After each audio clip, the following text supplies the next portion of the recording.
نحمده ونصلي على رسوله الكريم اما بعد بسم اللہ الرحمن الرحیم۔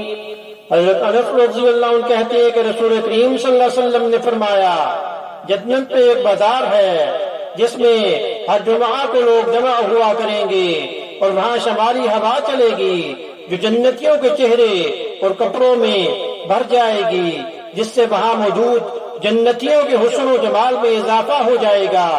اور پھر جب وہ لوگ بہت زیادہ حسین و جمیل بن کر اپنے گھر والوں کے پاس آئیں گے تو وہ گھر والے ان سے کہیں گے کہ خدا کی قسم ہم سے الگ ہو کر تم نے اپنے حسن و جمال کو کتنا بڑھا لیا ہے۔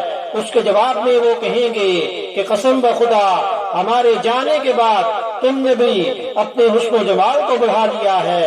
صحیح مسلم میں اس کو جو روایت کیا گیا ہے۔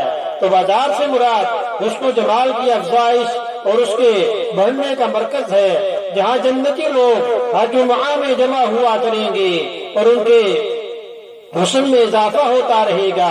یعنی یہ شمالی ہوا ان لوگوں کے چہروں پر مشک و عنبر اور خوشبو چھڑک دے گی۔ اس عمل کو آپ خوشبو کا اسپرے کہہ سکتے ہیں، اور یہ حسن و جمال اسی مشک و عنبر اور خوشبو کے اسپرے کی وجہ سے بڑھے گا۔ اس بازار حسن کا اپنا ایک پرتاؤ بھی ہوگا، اور جس سے یہ سب لوگ حسن میں بڑھ جائیں گے۔ ادھر گھر والوں میں خواتین کا حسن بھی بڑھ جائے گا اور دونوں ایک دوسرے کو حسین و جمیل ہونے کی داد دیں گے۔ اللہ پاک ہم سب کو جنت نصیب کریں۔ وما علینا الا البلاغ المبین۔